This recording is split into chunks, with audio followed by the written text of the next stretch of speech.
Las relaciones intraeuropeas en 1936 están crispadas. Numerosos países europeos se alinean política e ideológicamente en torno a las potencias democráticas lideradas por Gran Bretaña y Francia. Se les oponen los estados fascistas, Alemania e Italia, cada vez más agresivos.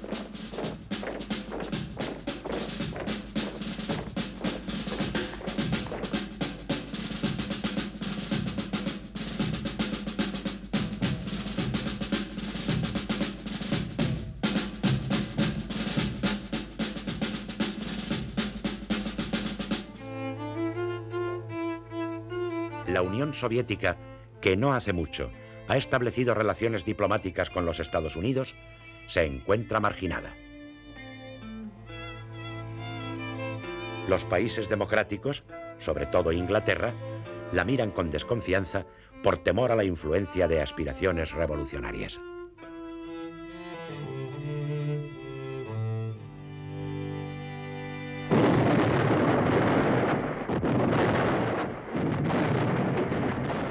Una vez consumada la sublevación militar, los dos contendientes acuden al exterior en busca de ayuda, cada uno a los países que considera más proclives a su postura.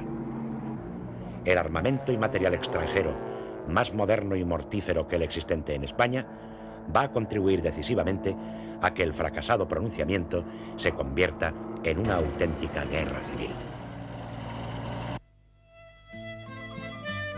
En la noche del 19 al 20 de julio, el nuevo jefe del gobierno, José Giral, telegrafía a su colega francés, el socialista Léon Blum, solicitando armas y aviones.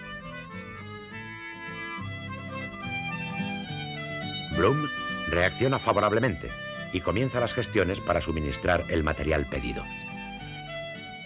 Pero el todavía embajador español en París, Juan Francisco de Cárdenas, que debía ser sustituido por Álvaro de Albornoz, entorpece las negociaciones.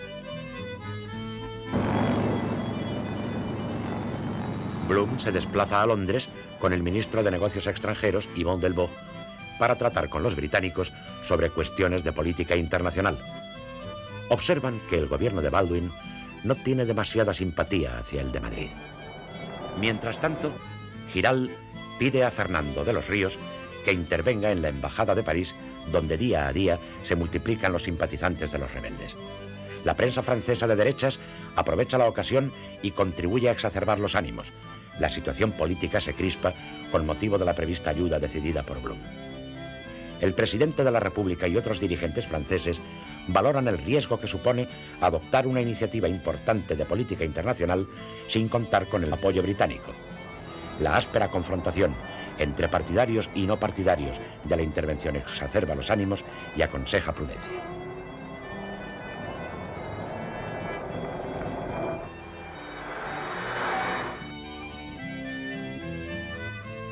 El 25 de julio, en consecuencia, el gobierno francés anuncia su primera toma de posición frente al conflicto español, prohibiendo el envío de armas. Es un duro golpe para las esperanzas de Madrid. La opinión pública francesa se apasiona por los acontecimientos de España y las posturas se dividen. Una gran parte de la izquierda los contempla como símbolo de la libertad en peligro. El escritor Romain Rolland da a conocer su actitud favorable a la República, en cuya resistencia adivina el comienzo de la lucha contra el fascismo. La derecha francesa, por el contrario, ve en la España de Franco y Mola el único bastión que se opone al comunismo. La división derecha e izquierda va a condicionar la actitud de los gobiernos franceses.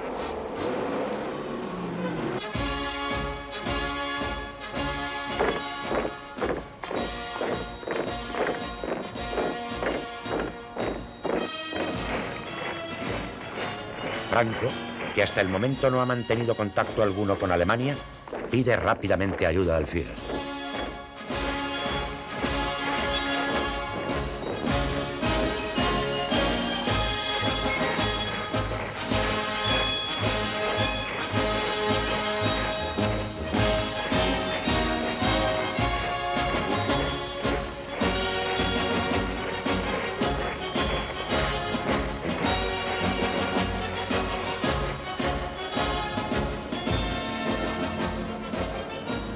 El 23 de julio sale de Tetuán por vía aérea una expedición en la que toman parte 2 dirigentes del minúsculo partido nazi del Protectorado con una carta personal de Franco para Hitler.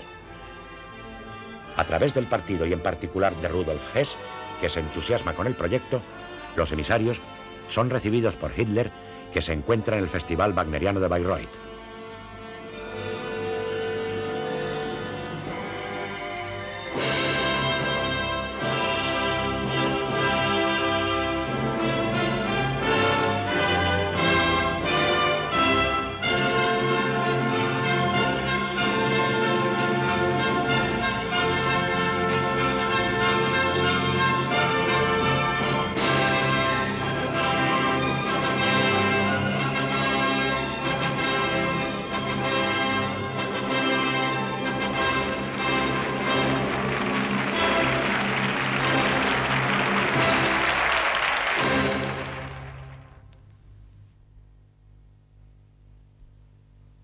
El dictador alemán, deseoso de contrarrestar el posible apoyo francés a la República y de debilitar a su secular enemiga, Francia, ayuda a Franco en medida superior a lo que éste le pide.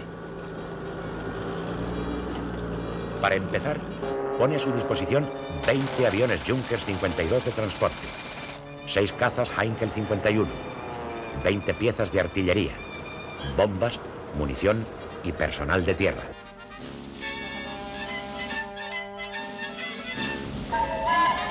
El primer Junkers llega a Tetuán el 29 de julio. La víspera, el avión de los expedicionarios ha servido para transportar de Marruecos a Sevilla un primer contingente de hombres. El grueso de la expedición alemana llega por mar en los primeros días de agosto.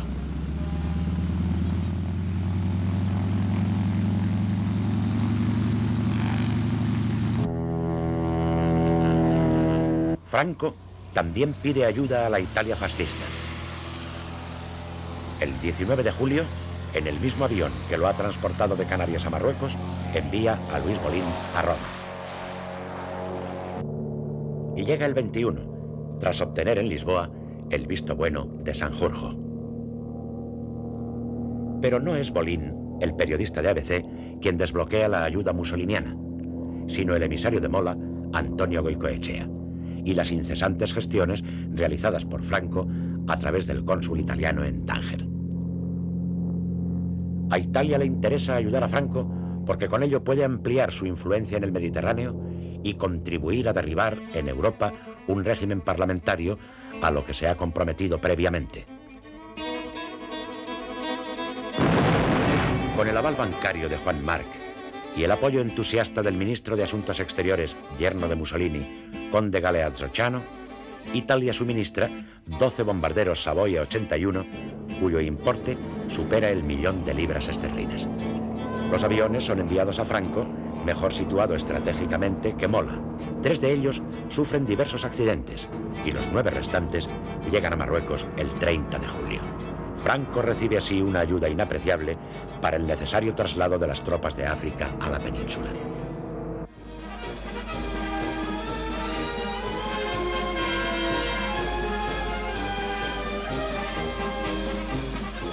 En Portugal está en vías de consolidación una dictadura conservadora y semifascista, liderada por Antonio de Oliveira Salazar, claro partidario de Franco desde el primer momento.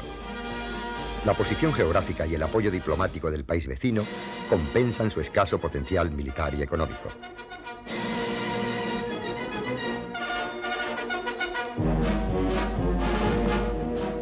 Los puertos portugueses se convierten en lugar seguro para la llegada de armas extranjeras.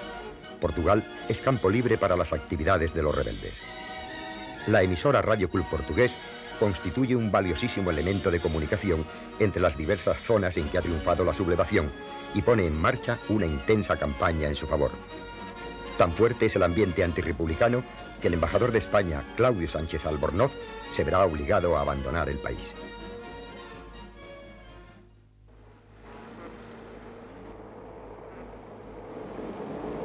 La opinión pública inglesa está, como en tantos otros países, dividida. Las clases media y alta simpatizan con los sublevados, en quienes ven un muro de contención del peligro comunista. La clase trabajadora en general y en concreto el líder laborista Clement Attlee, simpatizan con la República, para la que piden todo el apoyo posible. Entre los intelectuales de izquierda, España y su guerra se ponen de moda. Apoyan a la República escritores tales como Samuel Beckett, Aldous Huxley, Harold Lasky y George Orwell. Se declaran neutrales autores muy conocidos como T.S. Eliot y Herberto Jorge Wells. Favorecen a los rebeldes Roy Campbell, Evelyn Waugh y otros.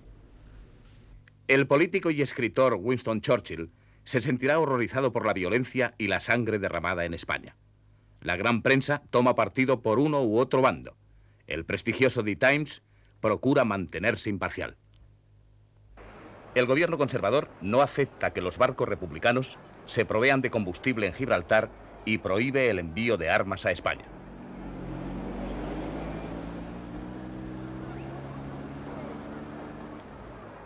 El embajador inglés en Madrid, Sir Henry Chilton, instala la embajada en Hendaya y desde ella favorece en lo que puede la insurrección. Los informes de los diplomáticos británicos en España acentúan el peligro comunista y los riesgos de confiscación de las cuantiosas inversiones inglesas. Mientras tanto, ya se ha realizado privadamente la primera venta de aviones. La British Airways entrega 4 aparatos Fokker para transporte de pasajeros a un representante de Franco. Pero los franceses se niegan a dejarlos despegar de Burdeos cuando hacen escala para repostar.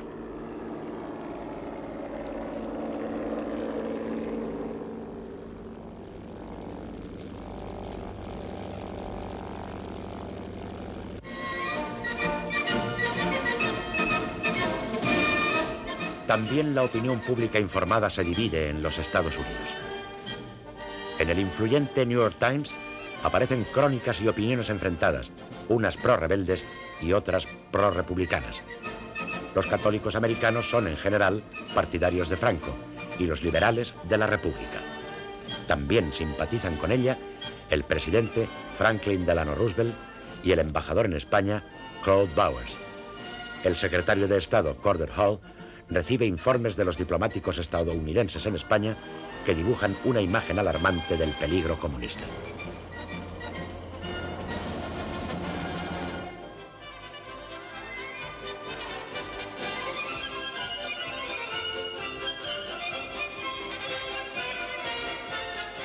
La lejana Unión Soviética, en un primer momento, no toma partido claramente.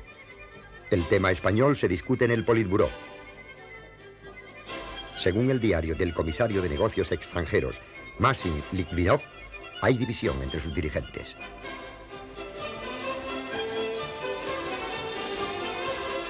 Stalin se inclina en favor de la neutralidad, mientras que Molotov y Voroshilov proponen intervenir en favor de la República. Aunque a la Unión Soviética se la presenta en Occidente y particularmente en los círculos diplomáticos anglosajones como instigadora de la revolución, el Kremlin, en la segunda mitad de julio, no apoya, de hecho, a la izquierda española.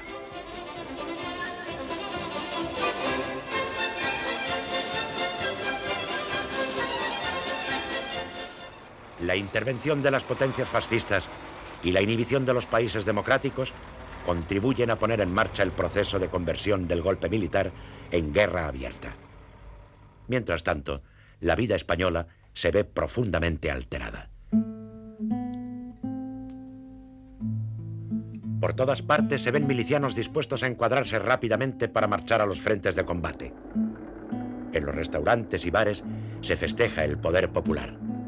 La primera consecuencia visible de este es la desaparición de los que se consideraban distintivos de clase: sombreros, corbatas, zapatos. En su lugar proliferan los monos, los pañuelos anudados al cuello, las alpargatas.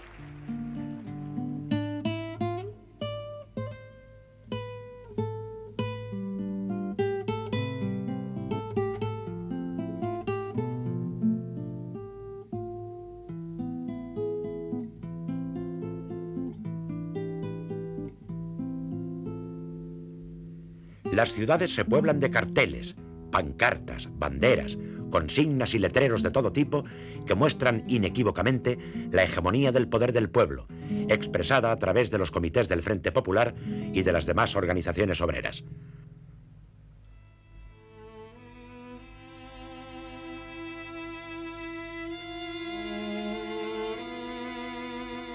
Es una situación propicia a los actos de violencia espontánea. Motivaciones sociales y políticas, a veces de honda raíz histórica, se mezclan o sirven de pretexto para venganzas personales o ajustes de cuentas de muy distinto carácter.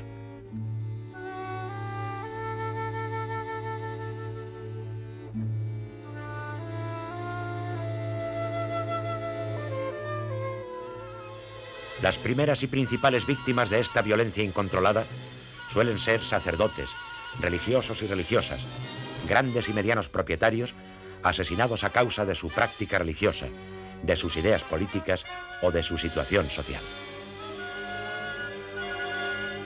En una exacerbación de anticlericalismo popular, son destruidos muchos templos y objetos de culto, a veces de gran valor artístico.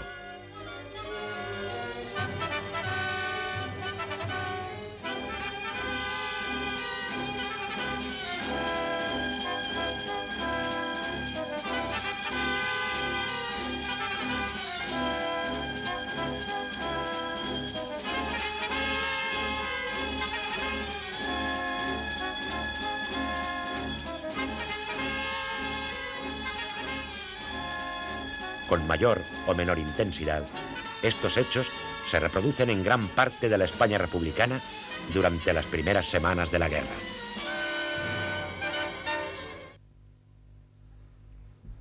El gobierno, a duras penas, puede ejercer su autoridad. En casi todas las ciudades y pueblos el poder efectivo lo tienen comités que toman decisiones por su cuenta. Estos comités suelen estar formados por representantes de las organizaciones obreras y de los partidos republicanos de izquierda. En la práctica son los que controlan la vida ciudadana en todos los aspectos, económico, político y militar. En estos comités suele producirse un desplazamiento de la pequeña burguesía republicana por personas de origen proletario. Son estas las que, en general, dentro de una gran diversidad de situaciones, dan el tono a la vida social de las localidades que controlan.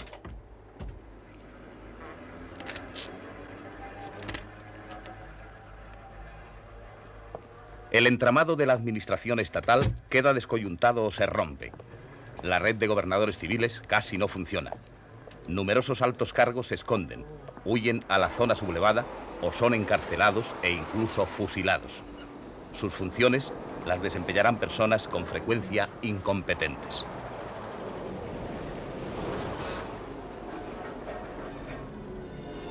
La desorganización de las comunicaciones en los primeros días aumenta estas dificultades y facilita la dispersión del poder tan perjudicial para la causa republicana.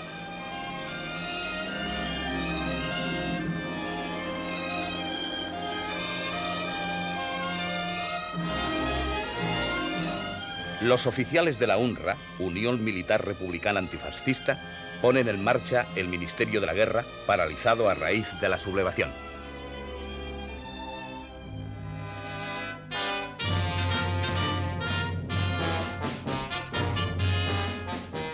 Las centrales sindicales se incautan de la telefónica, agua, gas, electricidad, ferrocarriles y de los depósitos de Camsa.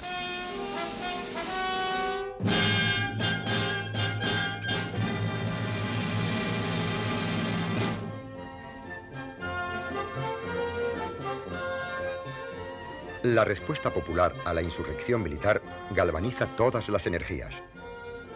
Las mujeres no quedan al margen. La República había desvelado los anhelos de igualdad de este colectivo secularmente marginado. Al otorgarles el derecho de sufragio, gran parte de los partidos organizaron secciones femeninas. Algunas mujeres tuvieron un papel relevante en la acción pública.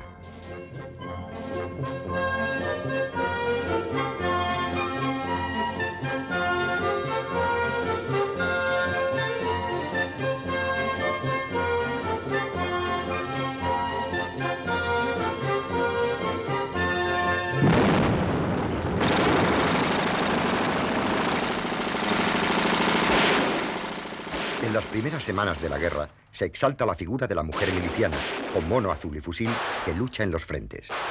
Es más frecuente en Cataluña y en Aragón.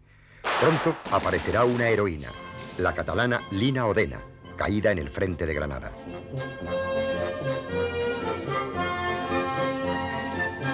La nueva situación provocada por la guerra es el comienzo de un cambio profundo en la relación entre los sexos, que también alcanzaría a la zona sublevada, aunque con otros fundamentos y objetivos.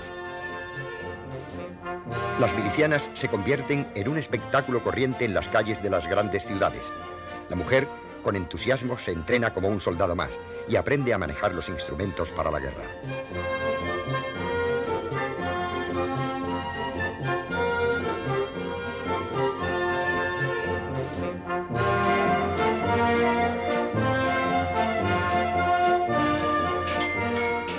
Al consolidarse los frentes, la participación de la mujer deriva hacia las actividades de producción y organización en la retaguardia. Será imprescindible, no obstante, en los servicios auxiliares de los ejércitos.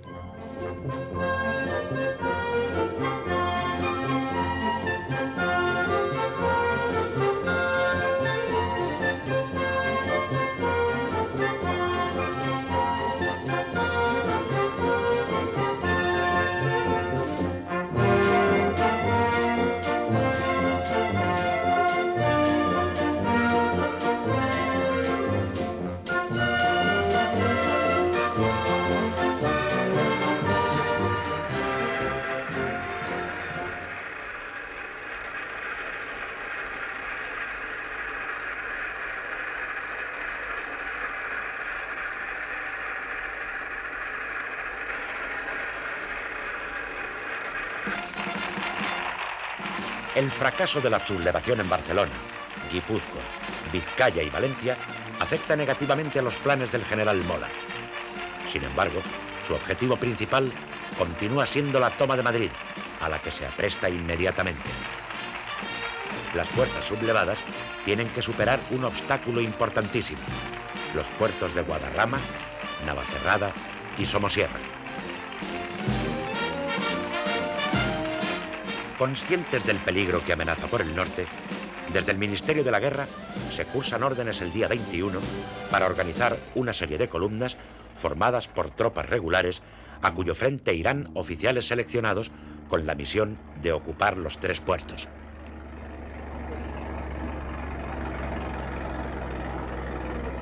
Mandada por el coronel Enrique Castillo, parte hacia el puerto del Alto del León, en Guadarrama, una primera columna. En ella, además de fuerzas regulares, marchan grupos de milicianos, entre los que figura Juan Guilloto, alias Modesto, quien pronto se distinguirá por su alta capacidad de mando. El 21 de julio ocupan el puerto.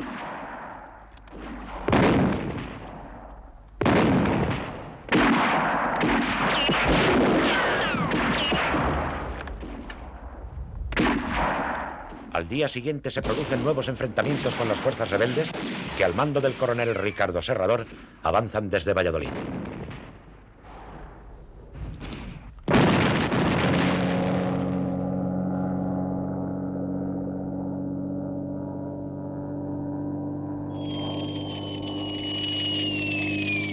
A pesar de que la prensa de Madrid cante victoria, lo cierto es que tras duros combates, las tropas de Serrador ocupan el puerto el mismo día 22 y se neutralizan los esfuerzos de los gubernamentales por recuperarlo.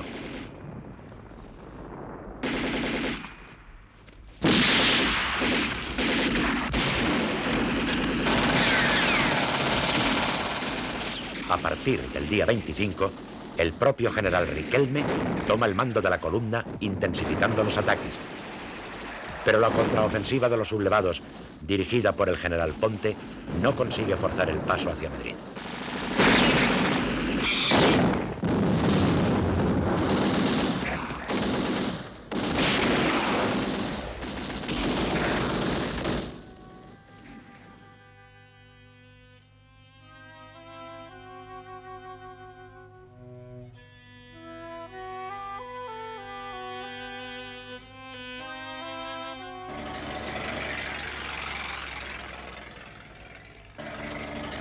Al puerto de Navacerrada se dirige otra columna, desgajada de la anterior en Villalba, constituida por guardias de asalto del comandante Burillo y los milicianos del Batallón Octubre, mandados por el capitán de aviación Arturo González Gil.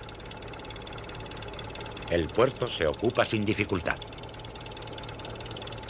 Este sector permanece en manos del gobierno y constituirá un frente tranquilo en el que las acciones son poco relevantes. El día 17 de julio, por la tarde, un grupo de voluntarios madrileños pertenecientes a Renovación Española y en general, en su mayoría, de clase alta, parten de Madrid hacia el puerto de Somosierra con la idea de controlarlo para cuando lleguen las fuerzas de Burgos. Entre ellos va Carlos Miralles, que el 18 acude justamente a Burgos, donde recoge voluntarios y regresa al puerto. De esta manera tendrán una base importante que intentará facilitar el acceso a la capital a los sublevados del norte. Desde la capital, una fuerte columna de milicianos y soldados avanza sobre el puerto. Está dirigida por el teniente de aviación José María Valle González y el capitán de la Guardia Civil Francisco Galán. Tras unas escaramuzas, la columna republicana diezma a las milicias de Miralles y toma el puerto el día 22.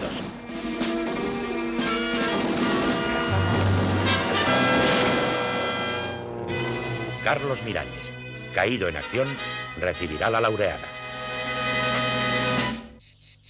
Desde el norte, dos columnas rebeldes confluyen hacia Somosierra.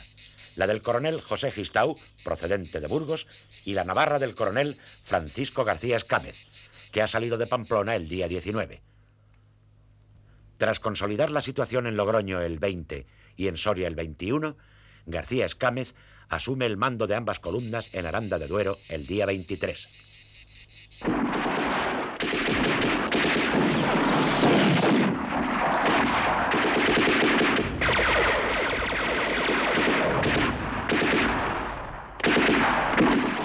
El 25 vence la oposición republicana y toma el puerto de Somosierra, pero fracasa en su intento de tomar Buitrago. El frente queda consolidado en este sector, aunque de forma discontinua.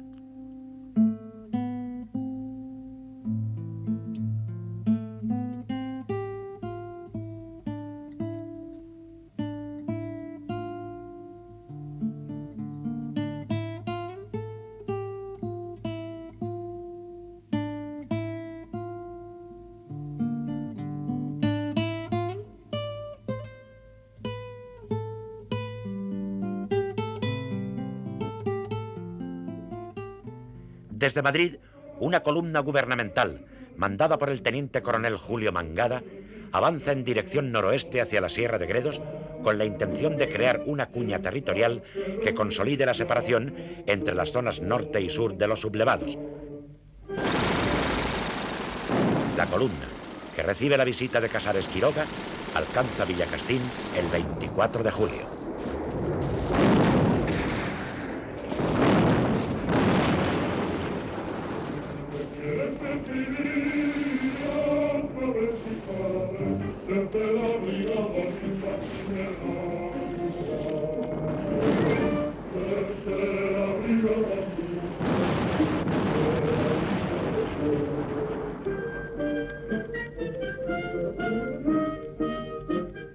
Contra toda lógica, Mangada abandona la acción para regresar a Madrid, donde es recibido triunfalmente. Sus hombres le imponen el fajín de general. Desaprovecha así la oportunidad de hacer retroceder las fuerzas de Mola hasta el Duero. Vuelve poco después a la acción y derrota el día 30 a la columna mandada por el comandante de la Guardia Civil, Lisardo Doval, en las proximidades de Navalperal de Pinares.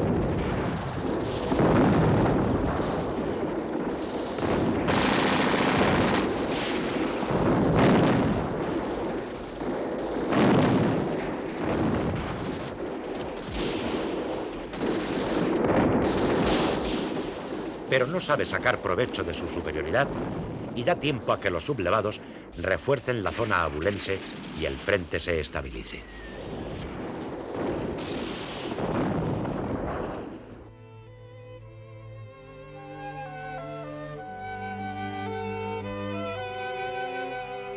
En estos primeros días, la línea del frente está escasamente definida. Esto explica que algunos grupos se adentren en territorio enemigo sin darse cuenta, encontrando así la muerte. Este es el caso de Onésimo Redondo, jefe territorial de la Falange Castellana, muerto por milicianos de Mangada en el pueblo de Lavajos. Y asimismo, el de Josep Suñol Garriga, diputado a Cortes por Esquerra Republicana y presidente del Barcelona Club de Fútbol.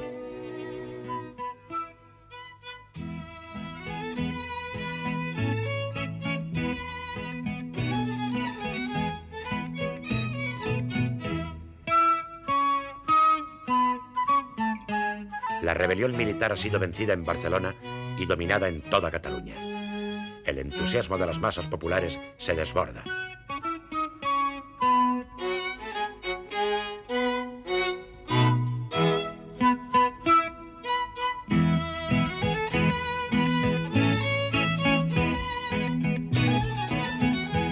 Calles y plazas son invadidas por multitudes que, enarbolando banderas, especialmente la rojinegra de la CNT-FAI, celebran la victoria. Predominan los milicianos vestidos con el mono azul proletario, muchos con el pañuelo rojo o rojinegro anudado al cuello. Civiles, miembros de las fuerzas de orden público y soldados licenciados confraternizan en las calles. Se les unen los delincuentes liberados de las cárceles.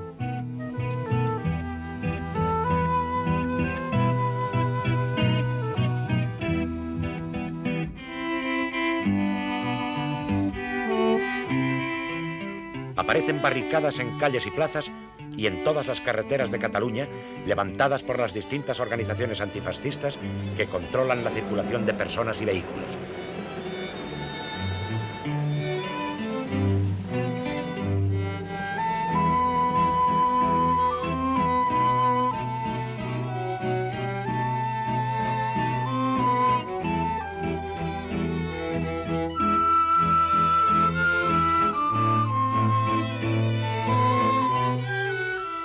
Tiempo comienza el recuento de las víctimas caídas en los combates, unos 500 muertos y alrededor de 2000 heridos de diversa consideración entre ambos bandos. El crecido número de víctimas entre los combatientes civiles provoca en las masas populares una profunda hostilidad contra los sublevados que es aprovechada por elementos incontrolados. La rebelión militar ha sido vencida, pero ha desarticulado por completo los resortes del orden público. Miles de personas han recogido las armas abandonadas por los rebeldes en los cuarteles.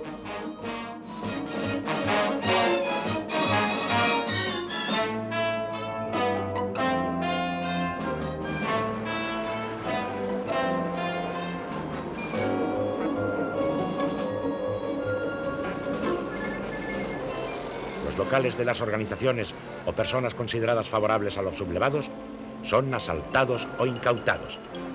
También se ocupan los periódicos de esta significación.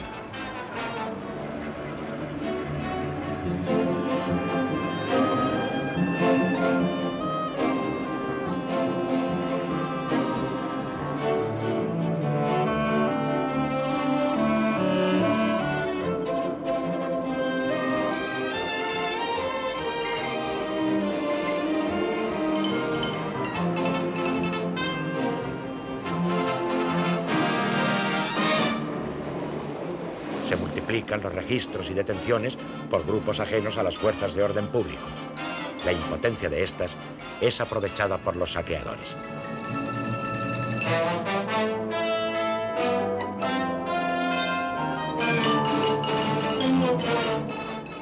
Mientras unas organizaciones antifascistas aspiran solo a mantener las instituciones republicanas y autonómicas atacadas por los sublevados, otras creen llegada la hora de la revolución social inmediata. Este es el caso muy especialmente de la FAI. Pero existen profundas discrepancias sobre el contenido de esta revolución entre las diversas organizaciones obreras. Entre ellas hay que destacar al PSUC, Partit Socialista Unificat de Cataluña, que es el resultado de la unificación de 4 partidos socialistas y comunistas. Su dirigente principal es Joan Comorera. El nuevo partido se apoya en la UGT como fuerza sindical. El otro partido importante es el POUM, Partido Obrero de Unificación Marxista de tendencia trotskista, cuyo dirigente principal es Andreu Nin. En Cataluña existen, pues, dos partidos marxistas, el POUM y el PSUC, ambos enfrentados.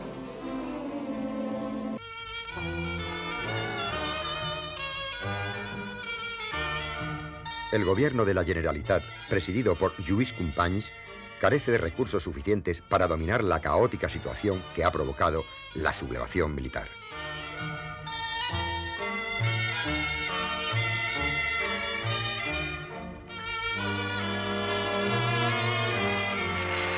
Con las pocas fuerzas de que dispone, intenta salvar el mayor número de personas y proteger los edificios amenazados.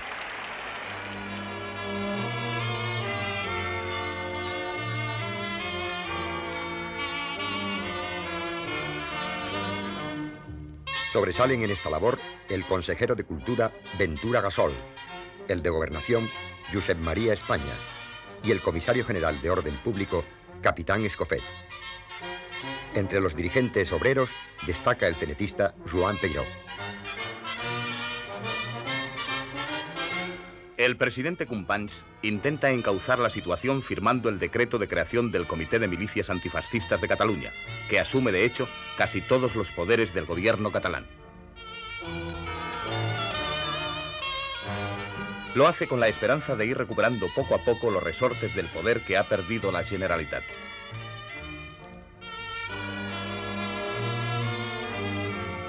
Forman el Comité de Milicias Antifascistas representantes de la Esquerra Republicana de Cataluña, CNT, FAI, UGT, PSUC, POUM, Acció Catalana Republicana y Unió de Rabasseiras. Es decir, son mayoría los delegados de las fuerzas que dominan la calle.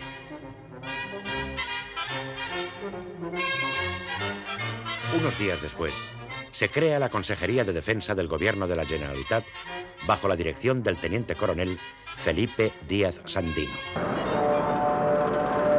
En Barcelona, una vez derrotada la rebelión, desaparece todo vestigio de tropa organizada, a excepción de la aviación del Prat, que ha permanecido fiel a la República. Los milicianos son dueños de la calle y de las armas.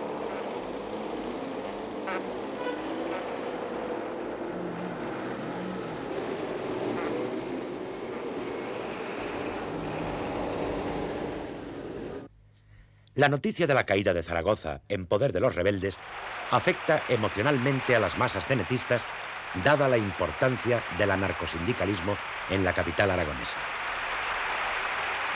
Además, Zaragoza es un objetivo militar de primera magnitud. Todo esto provoca la formación inmediata de columnas de milicianos que salen a reconquistar Zaragoza. A diferencia de Madrid, cuando se organizan las primeras columnas, no las mandan militares, sino líderes políticos, en un clima de euforia revolucionaria. La primera sale el 24 de julio. A su frente se coloca Buenaventura Durruti, quien lleva como asesor al comandante Pérez Farrás. La forman unos 2000 anarcosindicalistas, equipados con el entusiasmo de la victoria, pero carentes de técnica militar.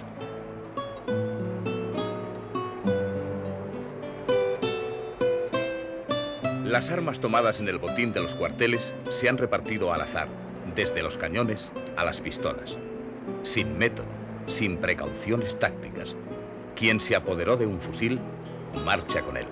Quienes tomaron un cañón, lo han subido con apuros a la caja del vehículo. Marchan armados hacia la utopía. Camión tras camión, grupo tras grupo, enfilan la carretera de Zaragoza, como si la ruta hacia el secano aragonés fuera la ruta de la revolución. Otra columna, llamada Carlos Marx, formada por hombres de la UGT y el PSUC, se dirige a Huesca, y otra, anarquista, toma el camino de Alcañiz.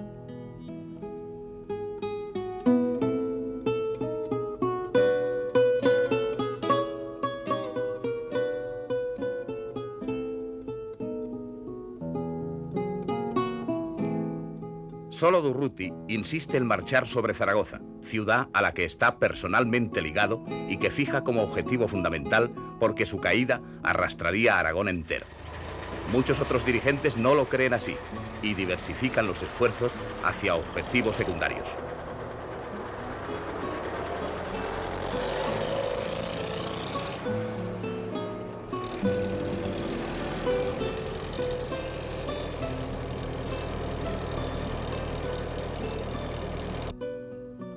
Pocos días después parte una nueva columna desde Barcelona. Se llama Francisco Ascaso, en honor al líder muerto en la lucha del día 20.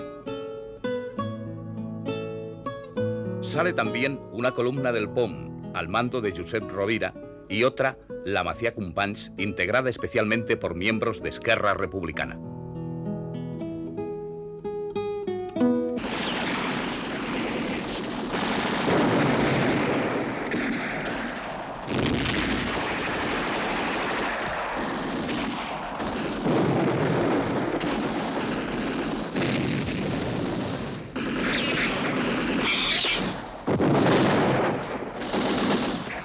Al cabo de pocos días, las columnas catalanas forman un abanico a ambos lados de la carretera Lérida-Zaragoza. Son un conglomerado tan valiente como caótico. Carecen de otras armas que las tomadas en los primeros momentos y no tienen una sola fábrica de cartuchos en su retaguardia. Faltan armas, faltan municiones, faltan pertrechos. No hay planificación ni mando, solo ideales.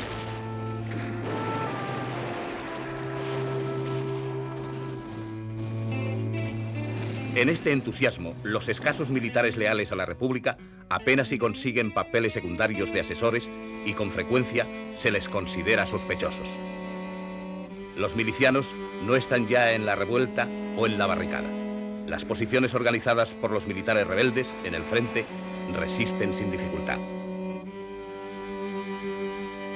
Sobre el estallar brillante del sol en los rastrojos, los milicianos son blancos perfectos.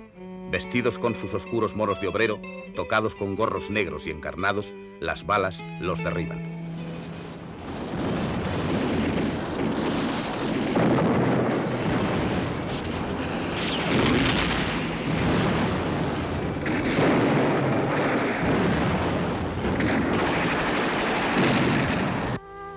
Iban a la revolución y se encuentran con la guerra.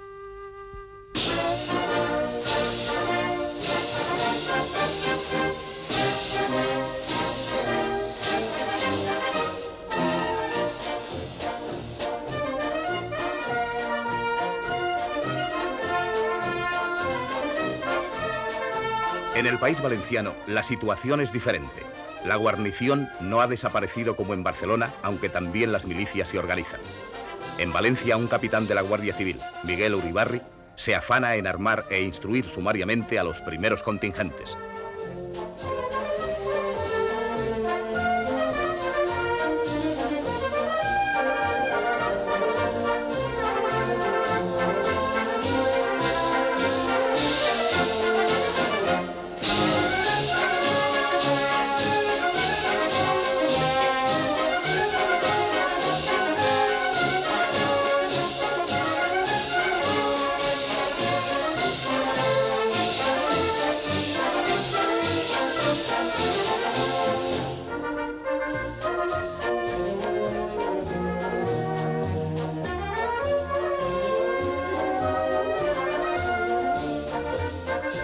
Columnas mixtas de soldados y milicianos salen por las tres rutas de Madrid, Teruel y Albacete.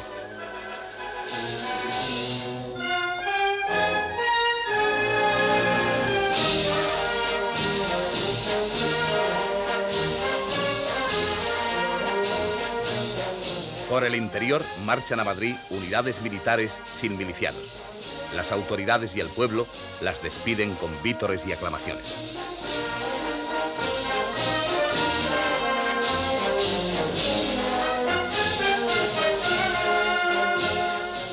Desde guarniciones menores como Alcoy y Játiva, también salen columnas hacia el sur.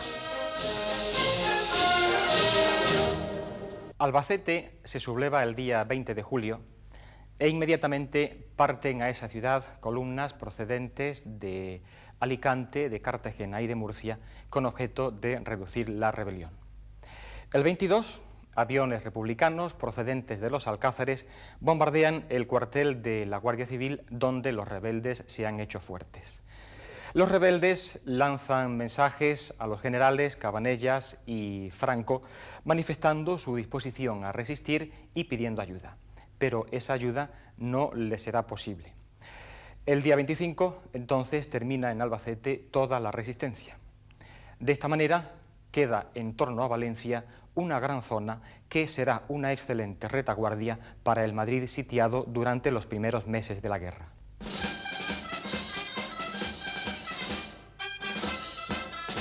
Desde el primer momento, resulta obvio que uno de los elementos claves para decidir la suerte de la sublevación lo constituye el ejército de África, pues solo él, en todo el territorio, tiene la capacidad y potencia necesarias para llevar a cabo acciones militares de envergadura.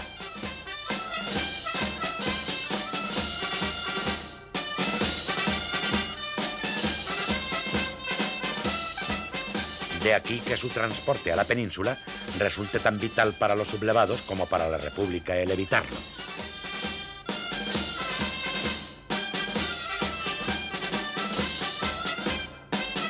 En los días inmediatos a la sublevación, tras pasar las primeras tropas el 18 y 19 de julio, apenas si se ha logrado transportar a la península por vía aérea y marítima algo más de 2.000 hombres, en condiciones muy precarias y sin posibilidad de llevar otro armamento que no sea el individual. Evidentemente, el resultado es poco satisfactorio para los rebeldes.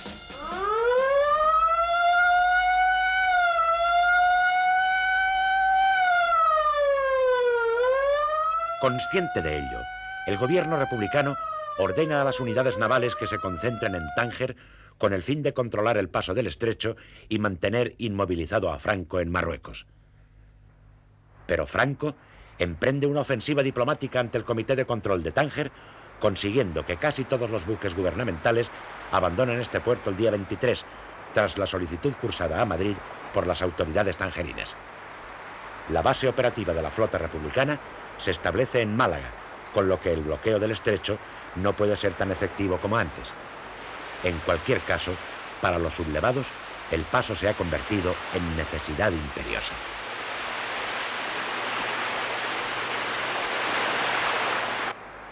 Franco decide intentar el transporte por mar de un importante contingente de tropas y armas el 5 de agosto. Una fuerza aérea en la que se cuentan aparatos italianos y alemanes se encargará de mantener expedito el camino.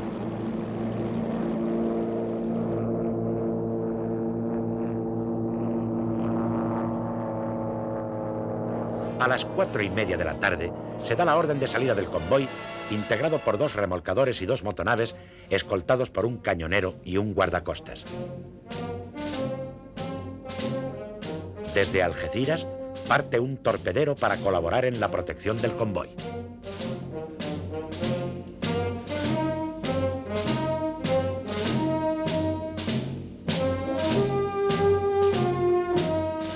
La operación culmina con éxito tras repeler el ataque de un destructor republicano. Pasadas las 6 de la tarde, el convoy llega a Algeciras transportando un fuerte contingente de tropas con toda su impedimenta de guerra y un importante volumen de material. El éxito del que inmediatamente es denominado por los sublevados Convoy de la Victoria supone una momentánea ruptura del bloqueo ejercido hasta el momento por la flota republicana y pone en evidencia que la superioridad material de la República en el mar queda neutralizada por la carencia de mandos adecuados. Como represalia, las autoridades republicanas ordenan el bombardeo de Algeciras por barcos y aviones.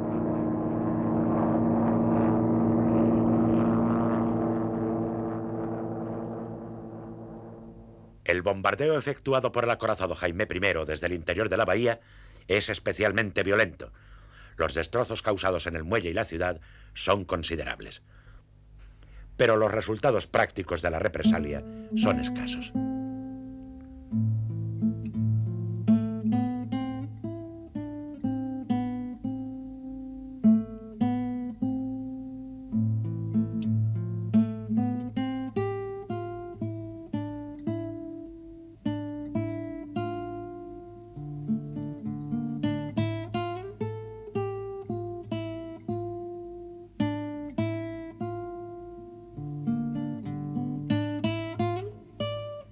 Aunque la pérdida de algunos barcos rebeldes y la intensificación de la vigilancia republicana imposibilitan el paso de nuevas tropas por mar, la ayuda alemana e italiana permiten la realización de un auténtico puente aéreo, lento pero constante, que entre agosto y septiembre transportará a la península al menos 12.000 hombres y abundante material de guerra.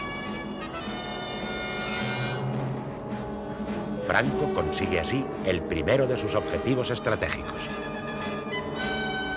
José María Pemán exaltará sus logros en versos sumamente reveladores. El enemigo infiel, sierpe que ahoga la garganta de España y apretado tiene su cuerpo, es de la sinagoga, el oculto poder. A otro costado, por eso el moro del estrecho boga. Viene a luchar por Dios. Dios está al lado de ese caudillo pálido y moreno, cara de trigo en flor y alma de trueno.